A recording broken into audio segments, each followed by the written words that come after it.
되는 것 중심으로 설명을 드리게 되겠습니다. 저희가 다음 토크 릴레이 중에서 내년도 초반에 하려고 하는 것 중에 하나는 해커손이 있어요. 해커손 하는 것 중에서 데이터 기반한 해커손도 진행을 할 거고요.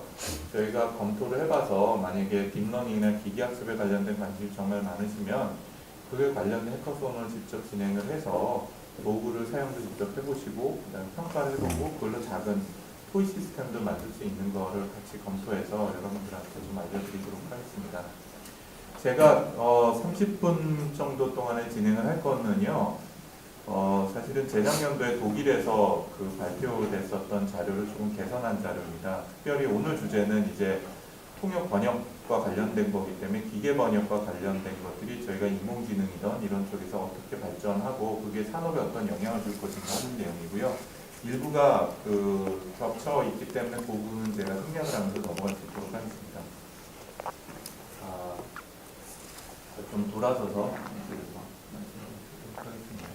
제가 10년째 우려먹고 있는 사진인데요. 이게 꼭 여성분들이 항상 백이나 쇼핑을 하러 다니시는 건 아닌데 이게 바꿔야 될 것 같긴 해요. 제가 웃는 얘기로 이런 얘기를 가끔 합니다. 뭐 되게 오래된 그 할아버지들 하는 조크이긴 한데 남자가 반드시 여자의 말을 들어야 될 때가 있다. 첫 번째는 아내 말을 꼭 들어야 된다. 그 아내가 뭐 하지 말라고 그러면 하지 말고 하라고 그러면 해야 된다라는 거고, 두 번째가 이제 캐디, 골프 치시는 분들은 캐디 말을 잘 들어야 된다라고 하잖아요. 세 번째 말 다 알고 계시죠? 네. 내비게이션이 하는 말을 잘 들어야 된다고. 네. 아까 이제 내비게이션 얘기를 드리셨는데 점점 내비게이션이 이제 지능화되면서 내비게이션하고 대화를 많이 나눌 것 같아요. PT나 이게 전부 다 영어로 돼 있긴 한데 내비게이션인데 그 내비게이션이 제가 보기에는 인간과 기계가 협력하는 방안을 제일 쉽게 설명하는 그 도구 같아요. 저희 오늘도 그 대전에서 출장 갔다 같이 올라오는데요. 길을 가다가 뭐 이런 거죠. 인간이 가지고 있는 직감, 이 길이 기계가 가라는데 나는 더 좋은 이 길로 가는 게 좋겠어 라고 마음을 먹어서, 물론 그게 또 위험이 있을 수도 있는데 그 길로 바꿔서 가면 내비게이션이 내 마음을 어떻게 알았는지, 머리 나쁜 내비게이션은요 자꾸 인터넷에 원래 길로 가라 그래요. 제 차가 그렇습니다. 근데 뭐 예를 들면 실시간 교통정보를 사용하는 내비게이션 같은 경우는 또 제가 그렇게 틀어서 가면은 제가 가려고 하는 방향으로 길을 바꿔서 안내해주기 시작을 합니다. 이게 이미 우리가 경험을 하고 있는 기계와 사람이 협력하는 방식인 것 같아요. 뭐냐면 인간은 의사결정을 내리죠. 그리고 의사결정을 내리는 데 있어서 누군가를 참조하고 누군가의 지원을 받고 있는 건데, 그 누군가가 누구냐면 기계인데, 이 기계는 사람이 실시간으로 처리하기 힘들 정도의 많은 데이터를 처리하고 있어요. 내가 갈 수 있는 그 많은 경로의 길에 교통정보들을 확인을 하고 있고요. 내가 어느 길로 갔을 때 얼마큼 막힐지에 해당이 되는 거, 교통신호가 몇 개나 있고 교통신호가 평상시에 이 시간대에 얼마나 되고 있고 뭐 이런 것들을 다 계산을 하는 거죠. 그래서 최적의 길을 한두 개든 두세 개를 추천을 하게 되고, 거기에다가 내가 뭔가의 길을 바꾸어서 움직이게 되면 이 인간이 다른 길로 가려고 하는구나 해서 다른 경로를 추천해 주기도 하는 겁니다. 이게 이미 시작된 건데 우리는 내비게이션이 그렇게 똑똑하다고 생각을 하지는 않을지도 모르겠어요. 그런데 이게 점점 앞으로 산업세계가 아마 이런 방식으로 갈 것 같아요. 그리고 여기에 핵심적인 게 아마도 우리가 지금 얘기하고 있는 주제인 인공지능일 거는 거의 확실해 보입니다.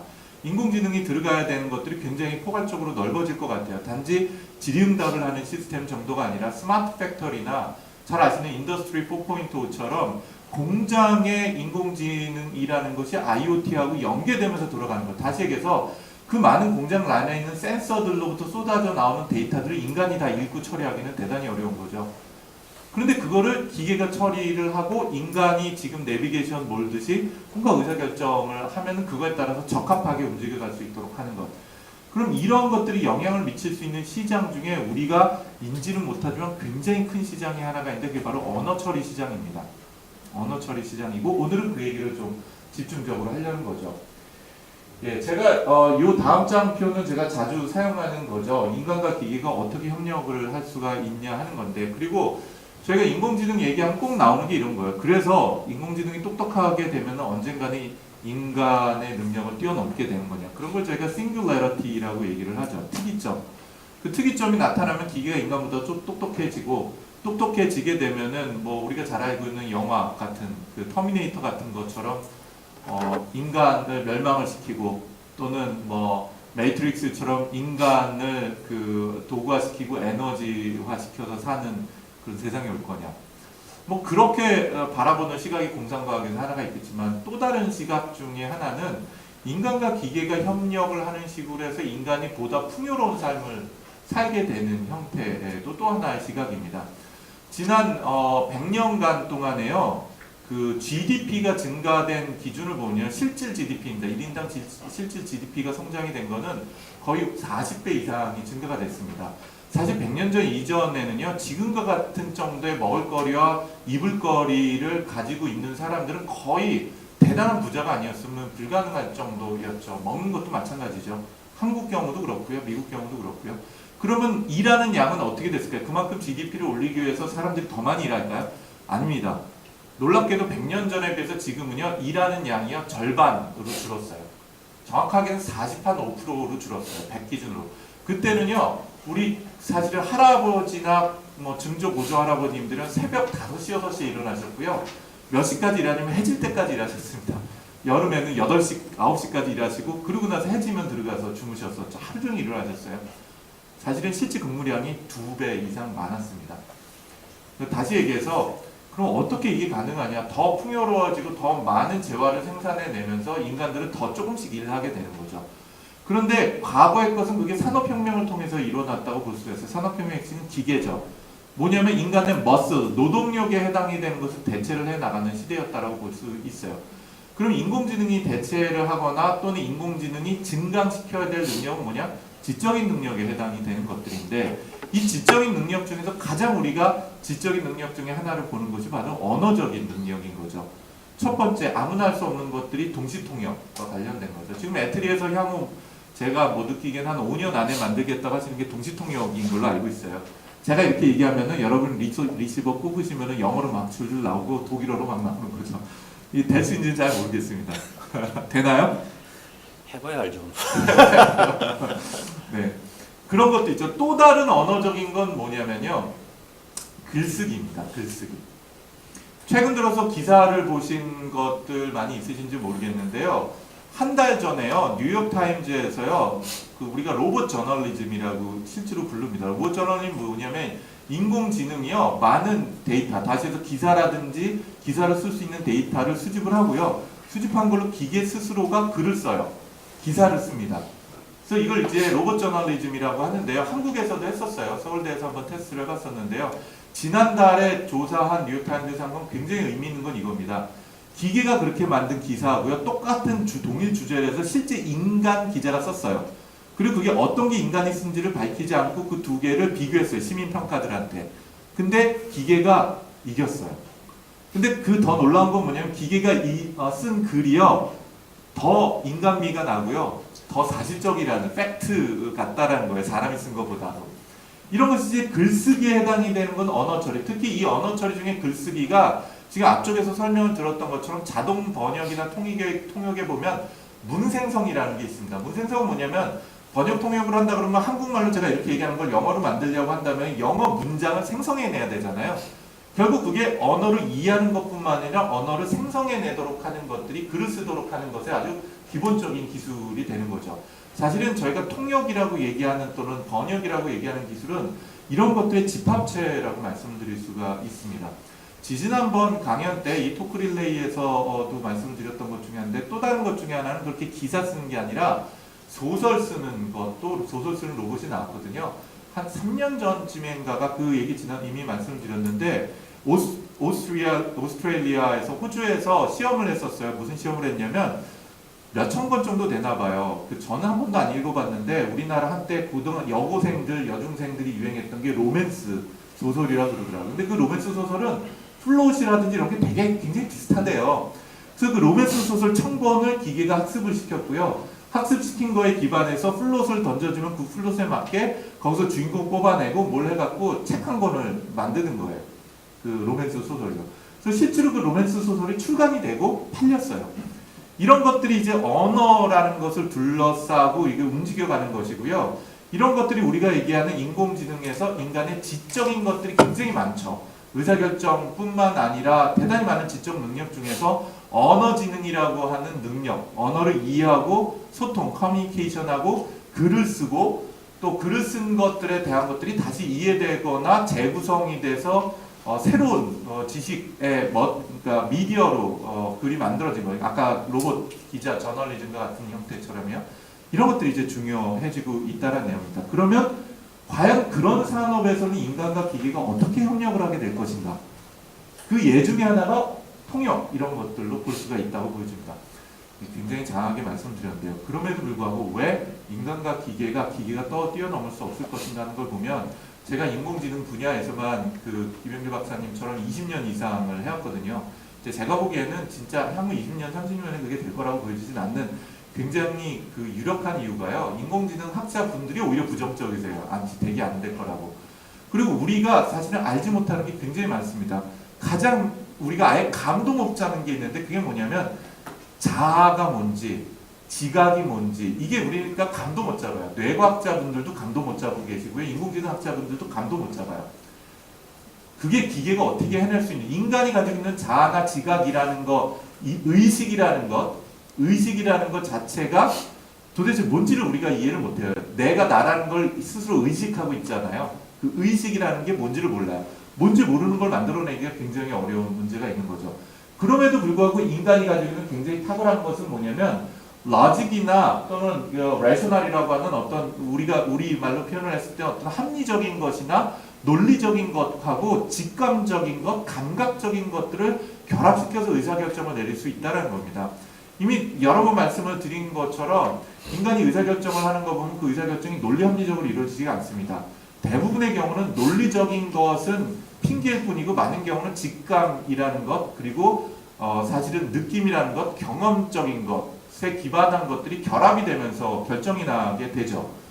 그래서 이런 것들이 우리가 어떤 인투이션이라고 하거나 인사이트라고 하는 어떤 직감이라고 얘기하는 것, 통찰이라는 것을 만들어내기 위해서는 우리가 알려진 바에서 아직 많이 모릅니다. 알려진 바에 의해서는 결국은 논리 합리가 아니라 경험적으로 얻어진 휴리스틱이라고 얘기하는 것들 그리고 거기에서 직감과 느낌이라는 것들이 결합이 되는 것이 대단히 중요하다는 것을 배우게 됩니다. 그래서 이거를 우리가 알게 된 가장 큰 이유 중에 하나가 뭐냐면요. 이제 뇌과학이 연구 발전이 되면서 이런 경우가 발생합니다. 사고가 나서요. 뇌량이 끊어지신 분이 있어요. 뇌량은 뭐냐면 좌뇌하고 우뇌 중간을 연결을 하는 신경다발입니다. 우리 아시죠? 뇌 좌뇌 우뇌 있으면 가운데 이렇게 두 개를 연결하는 신경다발이 있어요. 근데 이게 손상이 되신 분이 있어요. 사고가 났거나 그래서요. 잘려진 분도 있고요. 그런데 이런 분들은 합리적으로 수학 문제도 잘 풀어요. 그리고 웃을 때 막 웃기도 해요. 근데 뭘 못하냐면 슈퍼마켓 가서 치약을 고르라 그러면 치약 고르는데 3시간이 걸려요. 그게 굉장히 놀라운 거죠. 왜? 이 두 뇌가 동시에 작동을 해야지 이게 의사결정이 이루어진다는 거를 우리가 인간들이 알게 된 거죠. 근데 기계가 가지고 있는 뇌는 뭐죠? 하나의 뇌밖에 없어요. 하나의 뇌밖에 없는 거죠. 현재 우리가 알고 있는 거. 그건 굉장히 큰 데이터를 굉장히 적은 비용으로 굉장히 빨리 계산할 수 있는 것들에 해당이 되는 거죠. 제가 보기엔 적어도 앞으로 100년간 동안 이 둘이 경쟁자가 된다기보다는 어떻게 둘이 협력을 하면서 생산성을 높일 수 있을 것인가. 다시 얘기해서 굉장히 긍정적으로 표현을 제가 한다면은 지금보다 일을 절반밖에 안 하면서요. 4시간이나 5시간만 일하면서 지금보다도 우리가 만들어내는 재화의 가치에 해당이 되는 건 2배 이상을 만들어내는 것. 과연 이런 세상이 될 수가 있을 것인가. 굉장히 긍정적입니다. 물론 제가 이거에 관련해서 미래분야 어디 자문위원도 있는데 굉장히 부정적인 시나리오도 있습니다. 근데 그런 것들이 어떻게 가능할까? 그리고 또 지적인 산업에 그런 것들이 어떤 임팩트를 줄 수 있을 것인가 하는 것들이 굉장히 재미난 요소이죠. 그 중에서도 번역이라는 거 역사나 번역이 미래 또는 언어 처리가 미래에 어떻게 될 것인가 하는 것도 대단히 재미난 것 같아요. 사실 바벨탑이라는 거는 기독교인만 아는 주제는 아니잖아요. 인간이 신에 대해서 도전을 했더니 신이 요것들 봐라 라고 하고 물어뜨리면서 서로 다른 말을 쓰게 했죠. 바벨탑이죠. 실제로 우리가 고대 언어를 배우게 했었던 이거 잘 아시죠? 3가지 언어로 되어 있는. 그런데 이 언어가 얼마나 많았냐? 현재 있냐? 그러면 약 6,900개의 언어입니다. 우리가 잘 모르는 것처럼 한국처럼 하나의 국가가 언어를 하나를 쓰는 나라가 전 세계에 거의 없다시피 합니다. 국가 하나가. 저희 회사가 여러 나라의 그 지사들이 있는데요. 일본 같은 경우도요, 언어가 6개 정도가 있었어요. 근대까지요. 근데 일본은 정책적으로 말살을 시켰습니다. 말살을 시켜가는 과정을 했었죠. 북쪽이나 그 이누이족이라고 하죠. 남쪽도 마찬가지고 자기네 언어가 있었는데 말살을 시켜버렸죠. 베트남에 저희 지사가 있는데요. 베트남만 하더라도요, 민족이 51개 민족이 있습니다. 그 조그만 나라에. 1억 명이 안 되거든요, 인구가. 근데 51개 민족이 있고요. 51개 민족을 왜 나누냐면요. 언어로 민족을 나눕니다. 사실 뭐 그걸 언어 말고는 뭐로 구별하겠어요. 생긴 거 다 비슷하게 생겼고요. 사실 뭐 유전자 검사를 하겠습니까? 아닙니다. 말로 하는데 51개 민족이 있어요. 그만큼 소수민족하고 소수 언어가 있습니다. 6,900개가 존재를 합니다. 유럽에만 230개가 있어요. 유럽에만. 그리고 아시아에만 2,200개의 언어가 있습니다. 아시아에만. 대만만 하더라도 소수민족이 20개 민족 이상이 있고 20개 민족이 다 다른 언어를 쓰고 있다는 게 놀라운 거죠. 그 다른 언어라는 건요. 실제로 그 우리가 사용되는 용어만 다른 것뿐만 아니라 그 어휘만 다른 게 아니라 문법도 달라요. 그게 참 굉장히 언어학자가 이해하기 굉장히 힘든 문제이기도 합니다. 그러면 유럽 같은 경우나 아시아의 경우는 그렇게 다닥다닥 붙어가지고선 살고 있고 맨날 전쟁을 하는데도 독일하고 프랑스만 본다고 하더라도요. 1000년 동안 전쟁을 해왔거든요. 그리고 피는 그렇게 많이 섞였어요. 사실 독일 민족하고 프랑스 민족이라고 나누기는 되게 어렵잖아요. 맨날 섞였는데. 그런데 여전히 말은 섞이지가 않아요. 둘이 문법 구조가 완전히 다릅니다. 어떻게 그럴 수 있을까? 굉장히 신기한 내용인 거죠. 그리고 실제로 이게 이 6,900개 중에서 아직 우리가 말은 있지만 글이 없는 말들이 굉장히 많습니다. 그럼 적어도 글로서 번역이 된 걸 보면 이게 성경인데요. 성서가 2,200개 정도가 번역이 됐어요. 이 사실은 그 통역이라든지 번역에 관련된 가장 저명한 기관 중에 하나가 SIL이라는 게 있습니다. SIL이라고 부르는데요. Summer Institute of Language라고 얘기하는데 이게 미국에 있어요. 사실은 이 SIL이라고 하는 굉장히 큰 조직이 만들어진 시작점이 뭐냐면 이 성경 번역이라든지 선교사들을 보내기 위해서 한 거예요. 선교사들이 전 세계에 가서 복음이라는 것을 주려면 말을 이해해야 되고 성경이라는 것을 번역을 해야 되잖아요. 이게 2200종의 그 성경이 존재를 합니다. 그리고 이 시장이 얼마나 크냐면요. 빌리언입니다. 1 빌리언이 얼마죠? 1 빌리언이? 네, 10억이에요. 근데 10억이면 달러로 한다고 하면은 1조 원이죠. 그러니까 30조 원, 10조 원에서 30조 원 이상이 매년에 이 번역 시장이라는 겁니다. 엄청난 시장이에요. 근데 여전히 이 번역 시장은 뭐로 작동되고 있죠? 사람의 머리만 갖고 거의 작동이 되고 있습니다. 번역도 그렇고요. 통역도 그렇고요.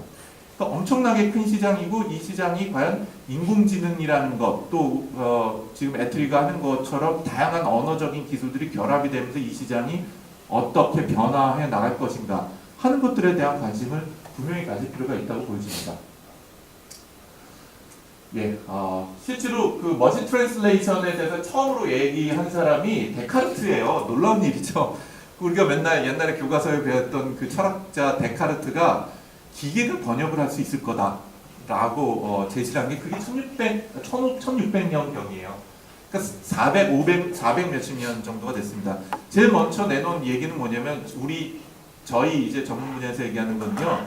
중간 언어, 피봇 같은 형태의 중간 언어를 뭔가를 넣어놓고 그 중간 언어 하나로 우리가 번역을 할 수 있도록 한다면 전 세계 언어로 번역을 할 수 있고 그렇게 규칙을 만들어서 우리가 해낼 수가 있을 거다. 단어를 변환하고 문법 구조를 변환. 이게 데카르트가 처음 한 얘기예요. 실제로 정말 작동하는 첫 번째 기계가 번역을 한 엔진이 IBM에서 만든 겁니다. 1954년도에 만들었어요. 이 방에 한 3분의 1만한 기계죠. 그때로 따졌을 때 슈퍼컴퓨터예요. 이게 1954년에 이제 그 방송에서 찍어서 나왔었던 건데요. 이제 2차 대전이 끝나고 나서 이제 소련하고 냉전 시대로 들어가면서 소련어를 번역을 하는 거였어요. 지금 이겁니다. 네, 막 뭔가 돌아가고 뭔가 해가지고서는 번역 결과가 나오는 게 전 세계 최초의 기계가 인간의 말을 번역을 하는 거였어요. 약간 말이 잘리면요. 약간 그 가격이 얼마였으면 1954년도에 1000만, 10만, 50만 달러였으니까 지금으로 그 계산한다 이거 제가 대충 계산을 해봤거든요. 그러니까 한 40억 정도 되더라고요. 소프트웨어 가격이. 그러니까 40억 원짜리 소프트웨어였다고 보시면 돼요. 지금 지니톡 같은 경우가 공짜로 배포가 되고 있잖아요. 그러니까 40억짜리가 공짜가 된 거죠. 지금 같은 경우가. 이게 한 문장을 하는데 10초가 걸리는 거예요. 한 문장을 하는데.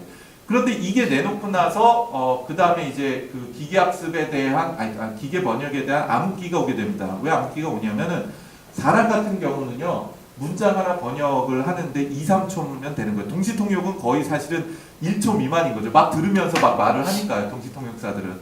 그러니까 딜레이가 1초 미만인데 이건 10초 걸려서 문장 하나가 되는데 그 문장조차도 절반은 틀렸어요.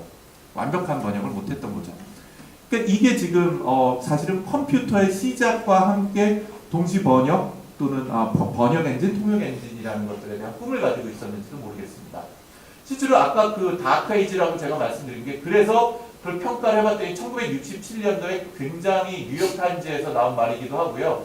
실제로 알팩이라고 하는 리포트가 나왔습니다. 이건 뭐냐면은 미 국방성이 굉장히 큰 돈을 들여갖고 그러면 우리가 그 러시아어뿐만 아니라 전 세계 언어를 번역을 하려면은 도대체 얼마나 시간이 걸리고 그 다음에 돈이 얼마나 들고 하는 것들을 조사를 해보라고 그래서 굉장히 큰 조사단이 꾸려졌어요. 기계가 자동으로 번역하는 거를 확인하겠다고 해서 그게 이제 알팩 보고서거든요. 알팩 보고서의 결론은 뭐냐면 불가능하다. 기계가 한다는 건 앞으로 불가능할 거고 그 다음에 더 이상 여기에 투자하지 하면 안 된다라고 이제 결과가 나오게 됩니다. 그러고 나서 암흑기에 들어가기 시작을 해요. 그러고 나서 미국에서 거의 15년 동안의 돈 한 푼도 미 국방성에서 쓰지를 않게 됩니다.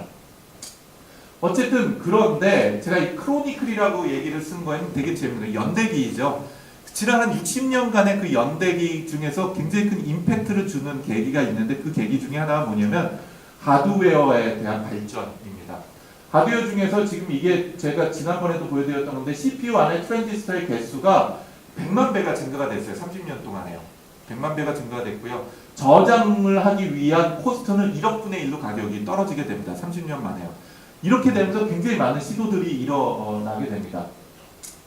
MT 기술에 대해서 앞쪽에 이제 설명을 해주셨기 때문에 이건 대충 넘어갈게요. 규칙이라는 걸 사람이 기계한테 가르쳐 주는 거를 룰 베이스 MT, RBMT라고 얘기를 하고요. 아까 SMT라고 얘기하는 게 많은 텍스트들을 모여서 기계한테 때려 집어넣어서 기계 학습, 기계가 스스로 학습해서 뭔가 번역하도록 얘기하는 걸 SMT라고 얘기를 합니다. 또 example based MT라고 해서 EBMT라고 해서 일본 쪽에서 많이 했던 건데요. 기계한테 번역에 대한 example 같은 것들을 많이 줘서 그거를 일종의 템플릿화하는 형태처럼 해서 번역을 하는 방법도 존재를 했었고요. 아까 말씀하신 것처럼 이런 여러 기술들이 하이브리드로 결합이 되는 형태가 최근 들어 내용인 거죠. RBMT에 해당이 되는 것들은요. 아까 보신 것처럼 소스 언어가 들어오는 걸 형태도 분석, 구문 분석해서 타겟 언어를 문장을 다시 생성을 하는 것입니다. 그런데 제가 이게 꼭 번역에나 통역의 문제가 아니라요. 아까 말씀드린 인간의 지적인 능력으로서 해내야 되는 대단히 많은 영역에서 이런 기술들이 쓰인다는 겁니다. 로봇 저널리즘뿐만 아니라 글을 사용을 하는 것. 그리고 저희가 언어 처리 중에서 가장 많이 중요한 것 중에 하나가 자동 요약 기능이에요. 요약 기능이 굉장히 중요한 것은 글을 예를 들면 1000권의 글을 책을 기계가 1분 만에 읽고 그 책들을 요약해서 저한테 얘기해 줄 수 있도록 하는 기능. 그걸 갖고 떼돈을 번 회사가 있어요. 2년 전에. 영국에서 18살짜리 애가 만든 소프트웨어가 뭐냐면 뉴스를 읽고 뉴스를 요약하는 시스템을 만들었거든요. 거기에 들어가는 것들은 여기서 사용된 형태도 구문 분석이니 그 다음에 문장을 생성을 하는 그거로부터 이제 타겟 언어는 잉글리시가 들어가서 잉글리시가 나오면 코리안 랭귀지가 들어가서 코리안 랭귀지가 나올 수도 있습니다. 그것도 넓은 의미에서는 기계 번역인 거죠. 기계가 처리하고 타겟 랭귀지가 동일한 언어이긴 하지만 문장을 새롭게 생성을 하는 거예요. 그런데 대신에 요약을 하는 거죠. 요약의 핵심은 뭐냐면 문장이 가지고 있는 복잡도를 줄이는 겁니다. 복잡도는 길이가 될 수도 있고요. 문장의 어려움, 난이도가 될 수도 있는 거죠. 어쨌든 이러한 기술을 사용을 하는 게 이제 규칙을 사용하는 게 되겠고요. 규칙 사용하는 게 앞쪽에서 얘기를 이미 드린 것처럼 이런 거예요. N, 그러니까 명사 다음에 동사가 나오고 명사 N2 N2를 했다 라고 하면 N1가 N2O V 그래서 뭐를 했다라는 동사가 들어가는 것 같은 것들이죠. 그런데 그런 것들이 이제 구문 분석을 해서 구문 분석한 결과가 타겟 언어의 구문으로 바뀌는 거죠. 문법 구조를 바뀌게 되는. 이런 걸 이제 우리가 트랜스퍼 방식이라고 하고 앞쪽에서 설명을 이미 들으셨어요. 여기에는 이 사전도 들어가야 되고 규칙도 들어가야 되고 트랜스퍼라고 해서 이 구문 구조에서 문법 구조에서 이 문법 구조로 변화를 하는 것도 필요하게 되고요. 또 다양한 것들이 이렇게 들어가게 됩니다. SMT는 통계적인 방식으로 아까 말씀을 드렸는데요. 실제 노이즈 채널 모델이라고 하는 게 있어요. 그건 이제 베이지 시어렘에 기반을 하고 있습니다. 우리 옛날부터 맨날 배웠었던 베이지안 방식을 사용을 하게 돼요. 베이지 시어렘은 뒤쪽에 있는데 자세히 설명을 안 할게요.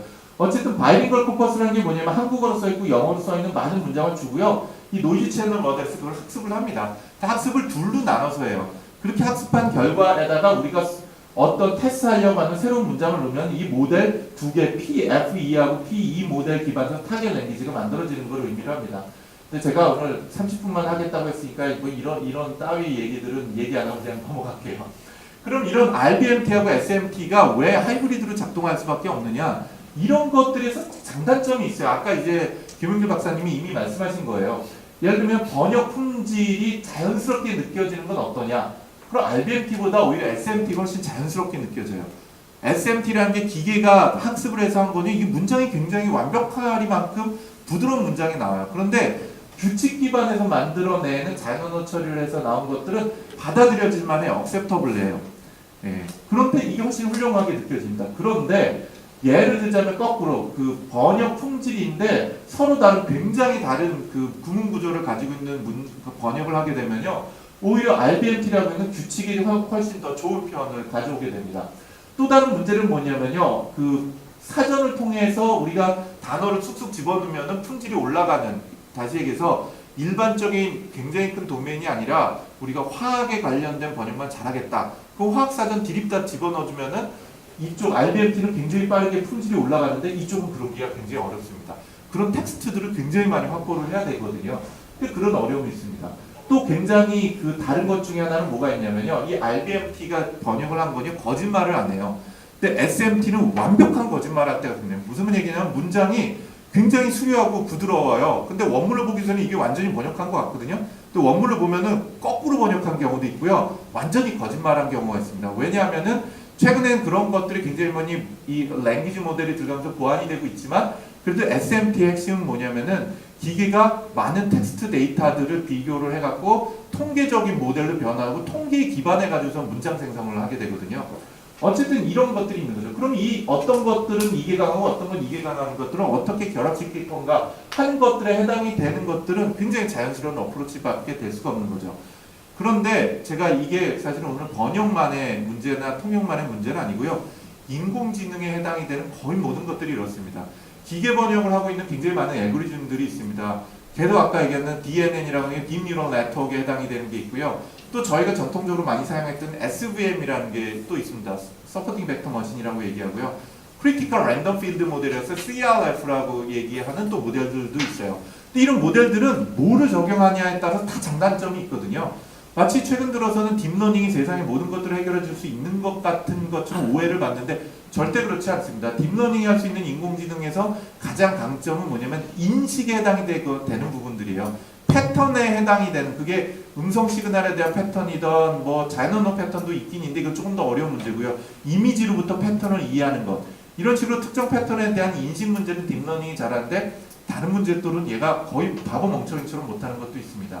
그렇기 때문에 이렇게 음성이나 언어 처리뿐만 아니라 거의 전반적인 그 AI 인지 능력이나 또는 인간의 지식적인 것들을 기계가 서포팅하기 위한 부분은 하이브리드로밖에 갈 수가 없다라는 것들이 대부분의 그 인공지능 교수님들이 가지고 있는 믿음이기도 합니다.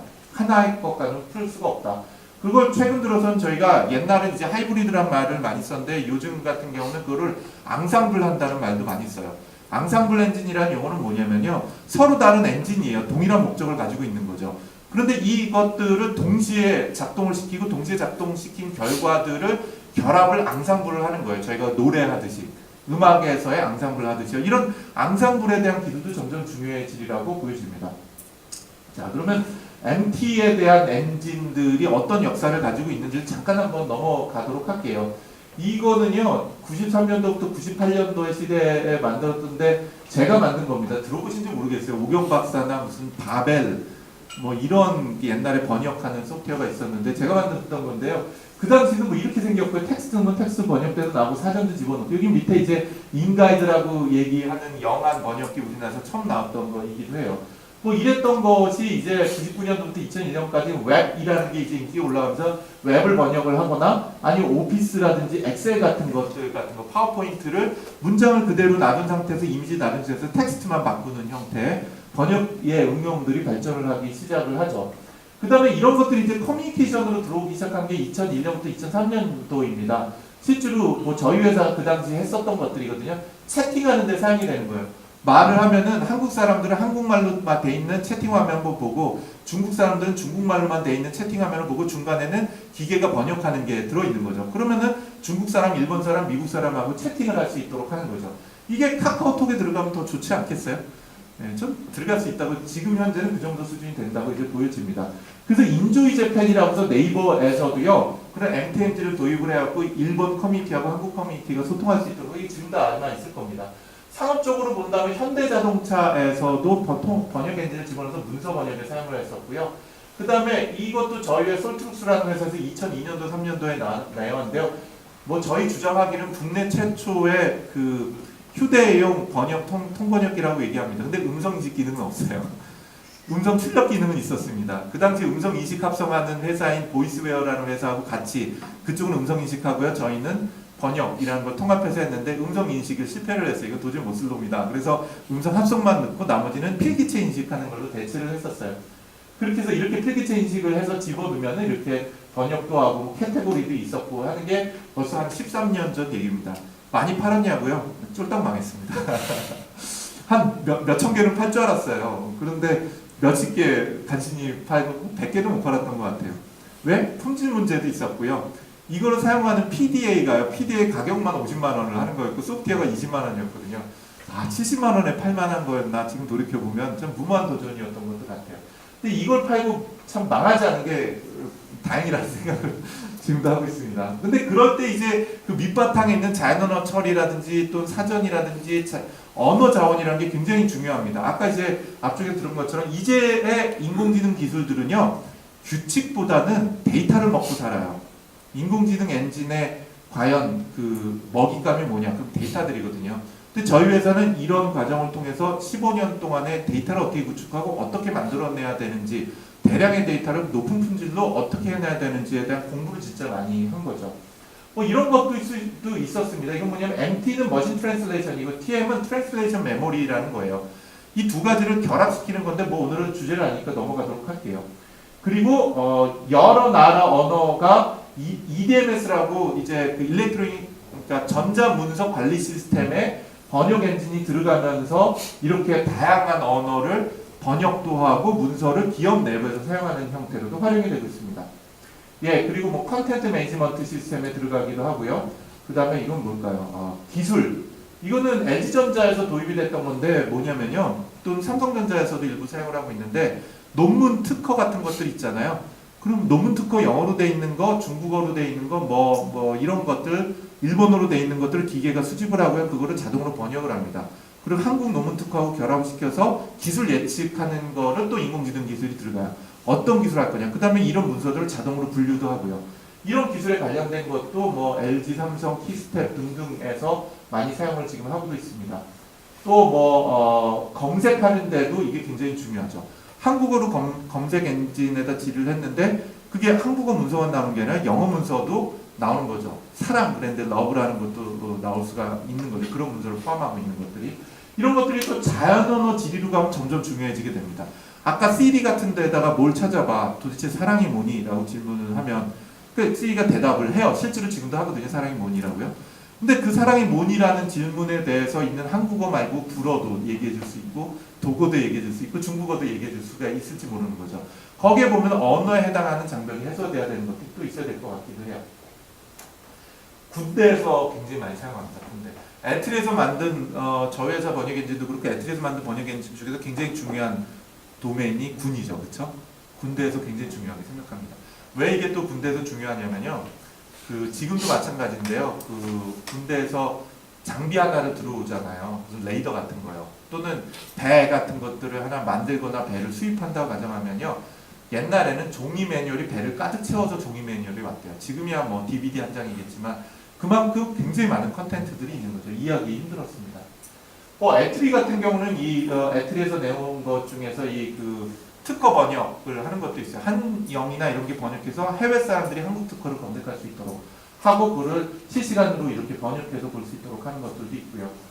그 다음에 논문에 관련된 거 번역하는 것들도 애틀에서 진행을 했었고요. 아까 들었었던 지니톡에 해당이 되는 것 실시간으로 통역을 하도록 하는 것까지도 있습니다. 자, 그래서 제가 크로니클이라는 용어를 사용을 했습니다만 인류가 제가 보기에는 이제 많은 종교들에서 꼭 기독교뿐만 아니라 신이 인간을 만들었다라고 얘기를 하잖아요. 그렇죠? 사이언톨로지는 뭐라고 그러는지 모르겠어요.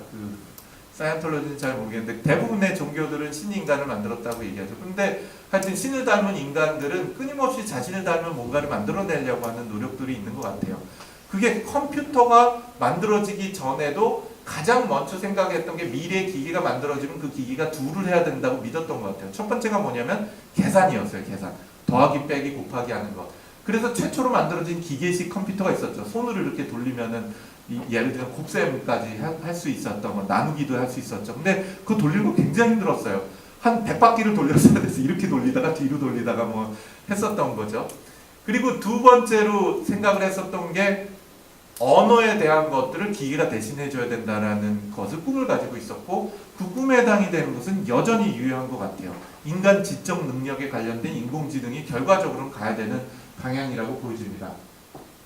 우리말로는 손자병법이죠. 네, 손자병법인데 이 손자병법에서 다루고자 하는 것들이 있어요. 그게 뭐 제가 Five Working Foundation이라고 그러더라고요. 손자병법에 보면 도천, 지, 장법 이렇게 5가지가 굉장히 중요한 주제였다고 하더라고요.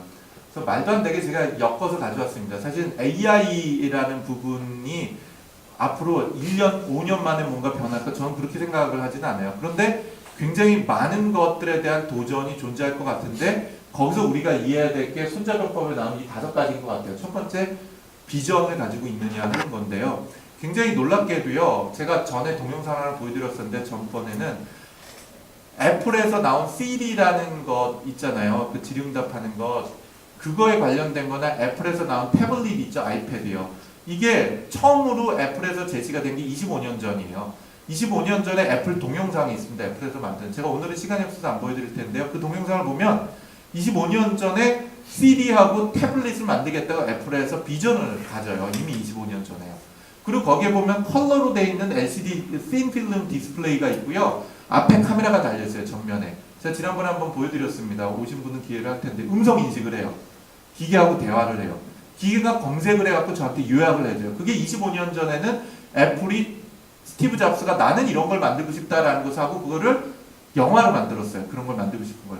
그럼 이제 비전이 사실은 우리가 뭘 해가는 데 있어야 될 것 같아요. 통역에 관련 끝은 무엇이냐. 우리가 어떤 단계를 통해서 만들어져야 가야 될 거냐. 이런 것들이 필요한 거죠. 그래서 그거에 대한 것들을 제가 하나씩 뭘 했어요. 사람들한테 인스파이어를 해줘야 된다는 거죠. AI뿐만 아니라 아까 스타트업을 하신다고 했는데 스타트업을 한다 그러면 스타트업 하시는 분이 어떤 펀드레이징을 하기 위해서 간다 그러면 아마도 단위 기술을 갖고 펀드를 한다기보다는 그분들이 가지고 있는 비전을 갖고 투자를 하실 것 같아요. 그 비전의 핵심은 인스파이어를 해줘야 되는 거죠. 어떤 사람들한테 영혼을 불어넣을 수 있어야 되는 게 필요한 것 같아요. AI 분야 마찬가지 문제가 있는 것 같아요. 그 인스파이어의 핵심은 뭐냐면 어떻게 인공지능이 인간이 하는 일의 품질을 높이면서 동시에 코스트를 낮출 수 있을 것인가는 비전인 것 같아요. 단지 재미로 하는 것이 아니라 코스트를 낮추면서 어떻게 퀄리티를 높일 수 있냐는 비전을 제시할 수가 있어야 될 것 같아요. 그게 언어 처리 부분뿐만 아니라 이미지 처리 부분, 거의 모든 부분. 지금은 사실은 AI가 가장 많이 실전에 사용이 되는 것 중에 하나가 뭐냐면 금융이잖아요. 월스트리트 같은 경우는 1초에 수만 번의 결제를 하는 초초 단타 매매가 인공지능으로 작동이 되고 있잖아요. 이런 것들에 해당이 되는 건 어떻게 코스트를 낮추면서 의사결정에 대한 퀄리티를 높이냐 하는 것들이죠. 결과적으로 제가 보기에는 인공지능의 굉장히 많은 영역에서의 비전은 궁극적으로 인간과 협력을 통해서 코스트를 낮추면서 의사결정이나 또는 그 결과에 대한 품질을 향상시킬 수 있는 비전을 제시할 수 있을 것이라는 것이 대단히 중요하다고 생각을 합니다. 그러면 인간이 올라갈 수 있는 코스트하고 기계가 올라갈 수 있는 코스트가 언제 어느 순간에 될 수 있을 것인가, 그리고 거기에 얼마 많은 투자가 필요한 건가 하는 것들이 필요한 거죠. 그 다음에 또 다른 건 뭐냐면 nature, 이 천이라는 것은 자연을 얘기하는 거죠. 그 자연의 핵심은 이렇게 해석이 될 수 있는 것 같아요. 세상이 어떻게 변화돼가는지 좀 이해를 해봐야 되겠다는 거죠. 아까 30년 만에 CPU가 안에 드는 트랜지스터의 개수가 100만 배가 많아졌다고 말씀드렸잖아요. 그럼 앞으로 5년 후에는 어떻게 될까요? 10년 후에는 어떻게 돼 있을까요?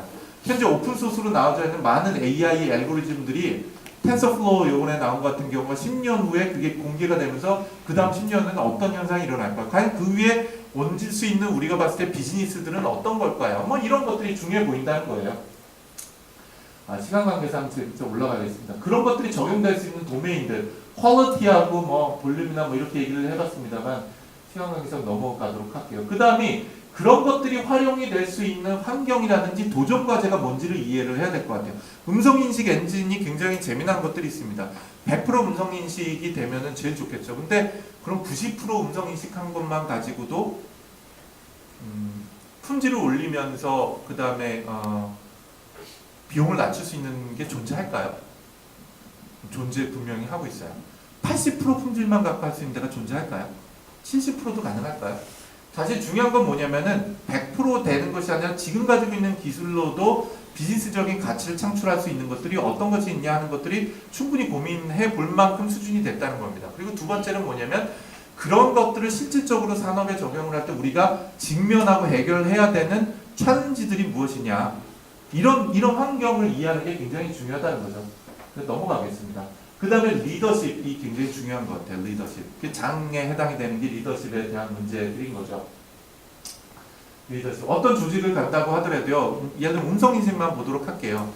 음성인식에 관련된 거가 정말 좌절을 많이 한 것들 중에 하나입니다. 음성인식에 관련된. 지금도 좌절을 하죠. Siri 그렇게 막 멋있어갖고 가져와서 맨 처음에 보면 재밌거든요. 재밌잖아요. 몇 마디 해보고 그러면 음성인식을. 그리고 나서 그 다음에 쓰세요? 안 쓰시잖아요. 재미로 쓰시고. 여전히 우리한테는 그 이상을 넘어가야 되는 인간의 기대가 있어요. 그거는 기대 관리의 문제이기도 하지만 사실은 그걸 갖고 돈을 어떻게 벌어야 되냐, 그리고 또 그거를 활용하는 비즈니스를 어떻게 만들어내야 되냐는 리더십의 문제도 우리가 존재하고 있는 것 같아요. 여기 있는 글들은 그런 것들이 현재는 어디 위치에 있는데 사람들은 어디를 기대하냐 하는 거예요. 이거 굉장히 중요한 문제거든요. 일단은 기계가 말을 한다라고 하면은 기계한테 굉장히 높은 기대를 하게 됩니다. 이것저것 말을 막 시키게 되거든요. 근데 얘가 엉뚱한 말을 몇 마디를 하게 되면 아유 이런 멍텅구리 이렇게 되는 거죠. 그래서 기계, 특히 인공지능에 해당이 되는 굉장히 많은 것들은요, 사람들이 기대가 되게 높아요. 여기 하나하나 있는 것처럼요, 이게 우리가 기대하는 목표라면 현재 수준이 이만큼밖에 안 되는 거죠. 그래서 제가 하고 싶어하는 얘기의 핵심은 뭐냐면 리더십은 역부터 역까지 가는 과정도 굉장히 고통스럽지만 현재 있는 여기로 이 기대 수준을 낮추는 것도 대단히 중요한 거죠. 그럼 어떻게 그걸 낮추고 그거를 통해서도 가치를 만들어낼 수 있냐 하는 것도 대단히 중요하다는 얘기입니다. 그 다음에 디서플린이라고 얘기하는 법이죠. 법. 디서플린. 제가 좋아하는 용어 중에 멀티플 디서플린이거든요. 왜냐, 점점 더 우리는 전문성이라고 얘기하는 것들이 한 분야가 아니라 다양한 분야의 전문성을 요구하게 됩니다. 다시 얘기해서 글만 잘 쓰는 사람만 있어서가 아니라 말도 잘해야 될 것 같고요. 그 다음에 기술적인 부분도 컴퓨터도 좀 다룰 줄 알고 해야 되는 것처럼 사실은 다양한 지식과 다양한 스킬셋이 요구되는 것들인 거죠. 예를 들면 기계 번역이라든지 인공지능에 해당이 되는 부분도 멀티플 디서플린이 필요하고, 그런 것들은 사실은 각 도메인에 적용이 될 수 있는 프로세서하고 그 프로세스가 몸에 배어 있고 그 프로세스 안에 보면 알고리즘도 존재할 수가 있고, 그 다음 뭐 굉장히 노가다들도 있어요. 데이터를 수집하고 정제하는 것과 관련되어 있는 것들. 다시 해서 인공지능에서 얘기하는 아까 말씀드렸던 것처럼 굉장히 많은 데이터를 기계가 자동으로 학습하고 자동으로 학습한 것을 갖고 기계가 번역을 하거나 음성인식을 하는 것뿐만 아니라 이런 일괄적인 것은 우리가 생각하는 것보다도 자동화가 잘 안 돼 있어요. 결국은 그 AI에 관련된 엔진을 만들어내고 나면 얘가 자동화가 되어 있지만 이걸 자동화하도록 만들어내는 과정은 대단히 곤욕적이고 대단히 많은 노가다를 필요로 하고 있는 과정이라는 겁니다. 맞죠? 엄청난 노가다를 필요해요. 데이터를 수집해서 그냥 넣으면 되는 게 아니라 심지어 그 데이터 수집하는 것도 굉장히 고통이 따르고요. 수집된 데이터를 학습하기 위해서 정제를 하고 필터링하는 과정들, 이런 것들이 대단히 많은 돈이 들어가고 대단히 많은 노력들이 필요하고요. 그게 만들어내고 나서 그럼 끝나냐? 그게 아니라 다시 데이터 수집해서 또 집어넣어야 되고 또 문제 있는 것들을 해소를 해야 되는 일괄적인 프로세스를 지속적으로 반복이 일어나야 되는 디서플린이라는 것이 정립이 돼야 되는 과정이라는 겁니다. 쉽지가 않습니다.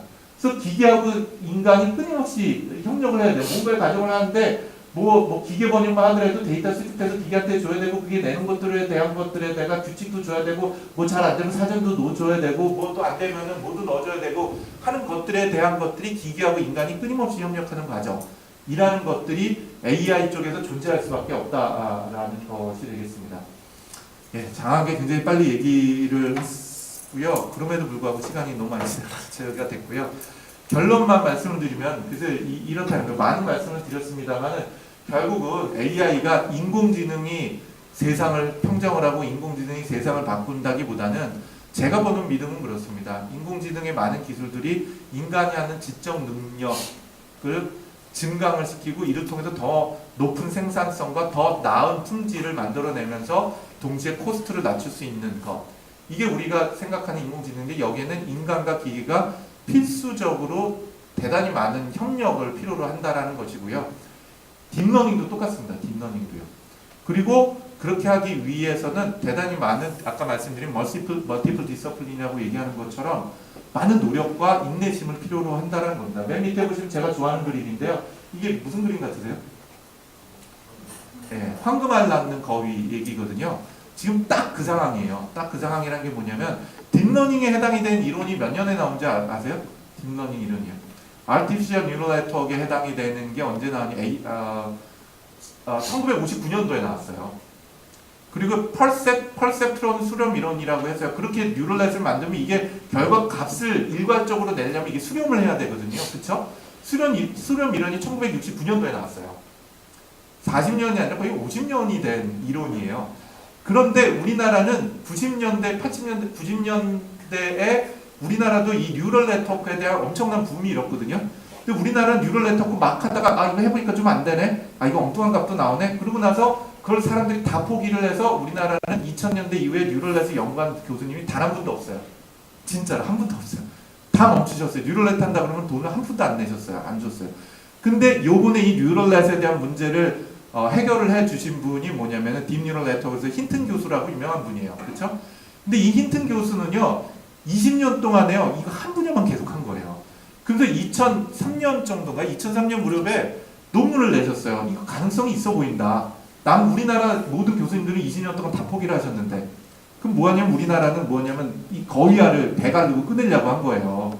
꺼내려고 해갖고 그 당시에 거위 배 갈라고 꺼내봤더니 이게 아무것도 없네 하고 죽여버린 거죠. 싹 죽어버렸어요. 그래서 인공지능 하는 교수님들 그 당시에 이 뉴럴넷 하는 교수님들은요.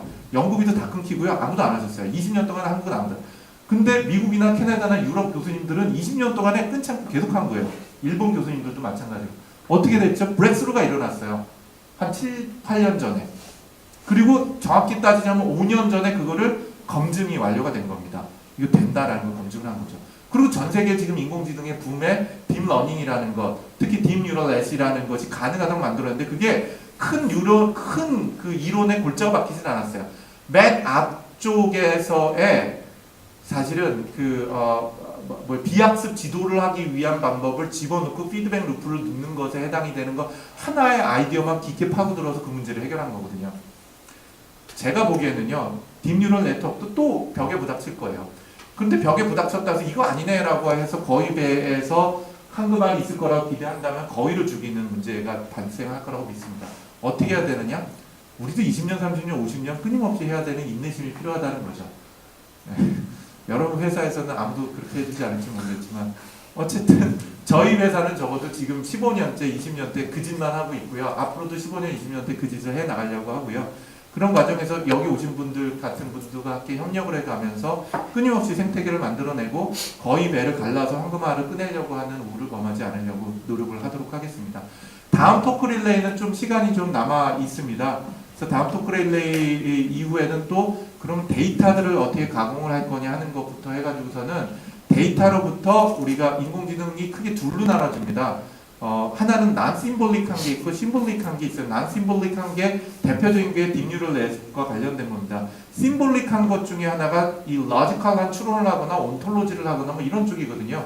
그런데 이 후자 쪽에 해당이 되는 것에 관련되어 있는 교육과 그다음 튜토리얼 그리고 뭐 해커손을 진행하려고 합니다.